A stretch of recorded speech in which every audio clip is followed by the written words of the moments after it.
Indian defence से related एक बड़ी अपडेट आई है। भारत और ब्रिटेन के बीच 8 और 9 अक्टूबर को ब्रिटेन के पीएम की स्टार्मर की भारत यात्रा के दौरान महत्वपूर्ण डिफेंस डील हुई और इस डील में 3 प्रमुख पहलुओं पर जोर दिया गया। समुद्री सुरक्षा की स्थापना, भारतीय नौसेना के लिए इलेक्ट्रिक प्रोपल्शन का डेवलपमेंट और light weight multi role missiles की सप्लाई। भारत और ब्रिटेन ने 35 करोड़ पाउंड यानी 46.8 करोड़ डॉलर के रक्षा समझौतों पर साइन किए। अब सबसे पहले बात करें ब्रिटेन की घातक मार्टलेक्स मिसाइल यानी light weight multi role missiles की, तो इसे ब्रिटेन की कंपनी थेल्स एयर डिफेंस द्वारा डेवलप किया गया है।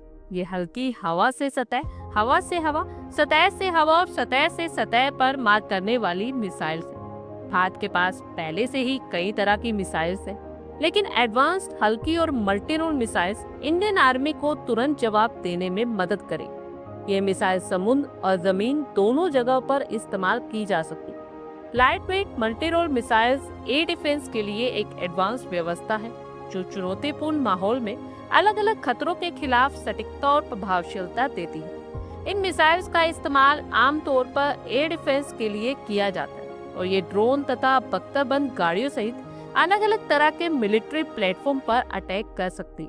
थेल्स यूके द्वारा निर्मित ये मिसाइल थल सेना के सैनिकों द्वारा बख्तरबंद गाड़ियों के साथ इंटीग्रेट करके हेलीकॉप्टर और नौसैनिक जहाजों से भी दागी जा सकती है। सेना के लिए हल्के बख्तरबंद पहिएदार और ट्रैक वाली गाड़ियों से लेकर 6 किलोमीटर की दूरी तक के हवाई प्लेटफॉर्म तक सभी तरह के खतरों को खत्म कर सकता है।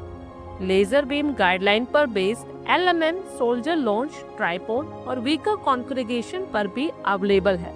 इसका वजन 13 किलोग्राम है और इस मिसाइल की स्पीड मैक 1.5 है और ये 2019 से ब्रिटिश सेना के साथ सेवा में है। इसे रूस के खिलाफ चल रही लड़ाई में यूक्रेनी सेना की ओर से इस्तेमाल किया जा रहा है। अब अगर बात करें समुद्री सुरक्षा की, तो भारत और ब्रिटेन ने मिलकर इंडो पैसिफिक पोर्शंस के इनिशिएटिव्स के तहत regional security centre of excellence की स्थापना की है। ये सेंटर समुद्री सुरक्षा को लेकर एक हब के रूप में काम करेगा, जहां क्षेत्रीय देशों को ट्रेनिंग दी जाएगी, इंफॉर्मेशन शेयर की जाएगी और तकनीकी सहयोग भी किया जाएगा। इस पहल से समुद्री डकैती, इलीगल फिशिंग और आपदाओं से निपटने की सुविधा भी मिलेगी। तीसरा समझौता भारतीय नौसेना की क्षमताओं को एडवांस बनाने से जुड़ा है, जिसमें दोनों देश मिलकर नौसेना के जहाजों और सबमरीन्स के लिए इलेक्ट्रिक प्रोपल्शन सिस्टम डेवलप करेंगे। और इस प्रोजेक्ट में ब्रिटेन की popular company Rolls Royce Bharat के साथ मिलकर पोर्ट डिजाइन और प्रोडक्शन करेगी और इन समझौतों से इंडो पैसिफिक रीजन में भारत को मजबूती मिलेगी। आप लोगों की क्या कुछ राय है, कमेंट बॉक्स में शेयर करें। आई होप आपको हमारी ये वीडियो अच्छी लगी होगी और आगे भी इसी तरह के अपडेट्स के लिए हमारे चैनल को जरूर सब्सक्राइब करें। धन्यवाद।